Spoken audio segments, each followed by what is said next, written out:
Mustahil Anda meninggal dunia kecuali rezeki Anda telah dipenuhi keseluruhannya. Jadi Anda bisa mendapatkan yang halal 100 miliar, dengan cara haram 100 miliar. Tapi barangkali saking sayangnya Allah kepada Anda, 100 miliar yang halal itu tidak seketika diberikan. Supaya Anda tidak sibuk menghitung-hitungnya. Sehingga dengan itu hilang ibadah Anda yang lainnya. Sebagian-sebagian begitu butuh berikan. Jadi orang pas butuh ada. Pas berikan. Kelihatannya seperti sedikit, padahal kasih sayang Allah, berkahnya banyak. Coba lihat. Ini manusia. Antum pengen mana?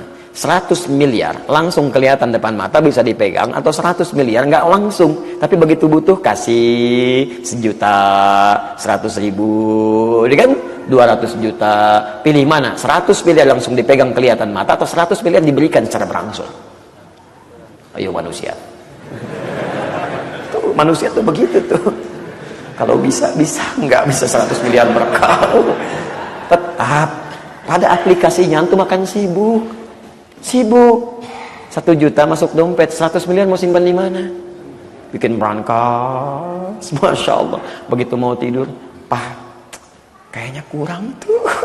Mama buka agak sedikit ya, masya Allah. Ulangi lagi mah, mau tidur tuh dilihat. Masa sih mah, hitungin semalam kesuntuk tuh itu. Akhirnya tahajud ketinggalan, jadi ketinggalan, macam-macam ketinggalan. Buat sibuk capek, itu yang bikin kita repot. Makanya jangan cari banyaknya, cari berkahnya. Kalau sudah berkah itu indah. Ayo pilih mana? 100 ribu berkah atau 100 juta tidak berkah? Tuh kan. Selalu cari cara yang ketiga gitu kan. Ustadz kalau bisa 100 juta berkah. Masya Allah. Manusia. Saya pernah ke Telas itu. Telas itu di daerah Lasem ke atas, ke Bukit Telas. Habis di Google juga nggak akan muncul di Google tuh. Telas itu masya Allah, pucuknya saya dapat informasi ada yang rawat kambing gitu ya, orangnya baik ya, masya Allah. Saya pengen ke sana. Anak-anak kami pengen supaya tahu gitu kan, kambing sebagian kita datang ke situ kita lihat. Masya Allah itu akhir karim, masya Allah ikhwas sekalian, ikhwan dan akhwat itu paling hidupnya berapa sih sebulan? 100 ribu mungkin kan? Berkahnya luar biasa, nggak pernah mengeluh hidupnya. Kami datang itu dijamu, masya Allah, ikan, masakan ada, la haula wala quwwata illa billah. Senang kedatangan tamu itu. Jadi saya mau lihat kambingnya, saya bilang, diajak ke belakang. Itu katanya kambingnya, masya Allah. Saya lihat, kenapa ini kambing? Kok mulutnya ditutup dengan potongan aqua itu? Karena aqua yang gini, ada kan yang setengah liter itu kan, yang agak besar itu, tutup pakai aqua begini. Itu kenapa? Sakit kambingnya? Tiba-tiba orang ini ringan saja lisannya mengatakan, polos sekali. Saya katakan gini, perkataan ini membuat saya diam beberapa detik, saya terpaku begini. Diam. Ini bukan sakit, ini kambing baru kami datangkan dari tempat kami beli, kami tutup dari tempat itu mulutnya supaya di jalan tidak makan yang bukan haknya. Ini manusia 100 ribu per bulan, jarang ikut taklim seperti antum nih.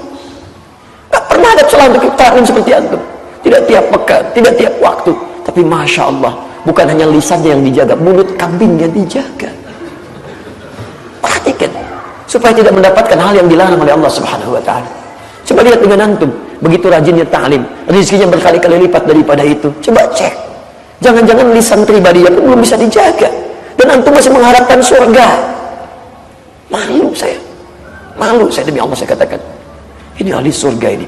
Selama ini saya mengajarkan ini dan itu, ternyata dia lebih berhak daripada saya untuk mendapatkan rahmat Allah Subhanahu Wa Taala. Jadi teman-teman, bertakwalah kepada Allah Subhanahu Wa Taala. Banyak hal yang harus kita perbaiki, banyak dosa yang harus kita istighfari.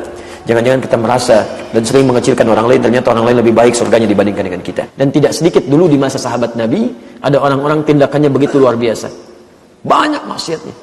Kalau orang Bandung bilang baragajul katanya, ya banyak sekali keburukan dan sebagainya, segala halnya gitu kan. Tapi masya Allah, inilah dia, maut tidak pilih-pilih kapan datang.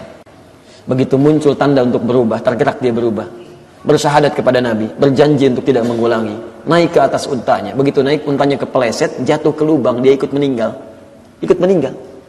Baru mau berubah, taubat, masuk Islam, bersyahadat, meninggal. Kata Nabi, ini manusia paling beruntung, tidak bercampur keimanan dengan kezaliman. Maksudnya masuk Islam, meninggal dunia, tidak ada peluang berbuat maksiat. Ini beruntung sekali. Kita tidak tahu teman-teman, siapa yang pernah berbuat maksiat besar saat ini. Tapi terbuka peluang untuk bertobat, Anda jangan tunda. Begitu ada peluang bertobat kepada Allah, siapa tahu ini hari terakhir antum, pagi terakhir antum. Pernah ada seorang ibu, Masya Allah, saya pertama datang ke Bekasi, kemudian mengajar. Ada majlis ta'lim, ya, namanya Salsabila. Satu kali di majlis ta'lim ini, bergabunglah seorang perempuan. Ya, dia dari pramugari asalnya. Talim pertama ada, talim yang kedua tidak ada. Lalu di bulan berikutnya, teman-temannya di belakang ada yang menangis. Saya bilang, kenapa menangis? Ustaz, kawan kita yang baru bergabung itu sedang sakit, dirawat, dan ini dikabarkan sedang kritis. Ya, kena cancer dia, cancer itu kan. Kemudian, ya insya Allah kita doakan nanti setelah selesai. Begitu di pertengahan kajian, agak semakin kencang tangisannya. Kenapa? Ternyata kawan kita tadi sudah dipanggil oleh Allah Subhanahu Wa Taala. Karena inna lillahi wa inna ilaihi raji'un. Kita doakan pada Allah Subhanahu Wa Taala. Dan malamnya, malam Jumat Pak, Masya Allah, kami datang ke rumahnya untuk bertakziah. Dilihat, Masya Allah, antum tahu apa yang terjadi? Baru ikut taklim pertama kali, ya, sekali baru ikut taklim itu, diberi sakit oleh Allah Subhanahu Wa Taala. Antum tahu apa yang terjadi? Saking sayangnya Allah kepada perempuan ini, sudah di penghujung masa hidupnya dia mau berubah, ya, kemudian dia mau ikut taklim, dia kenakan hijabnya dengan baik, dikasih sakit oleh Allah. Ini sakit itu cuma pengantar saja pada kematiannya. Dirawat di rumah sakit, diisolasi dari manusia. Sudah. Bukankah saat sakit banyak beristighfar kepada Allah? Dia beristighfar, dia bertobat kepada Allah. Dalam keadaan tobatnya tidak diberi kesempatan. Kalau dalam bahasa manusia nggak sembuh, bukan. Dalam bahasa yang lain, diisolasi supaya tidak bersampur lagi dengan manusia pada umumnya. Karena dosanya sudah terampuni, ditutup oleh Allah supaya lisannya tidak berkata maksiat lagi, supaya matanya tidak melihat yang haram lagi. Dijaga di situ sampai wafatnya, kembali kepada Allah Subhanahu Wa Taala dalam keadaan husnul khatimah. Masya Allah. Segala perangkat hidupnya itu tidak bisa berbuat maksiat lagi. Maka malamnya teman-teman, siapa yang datang? Orang-orang saleh. Saya jadi saksi saat itu. Demi Allah saya jadi saksi.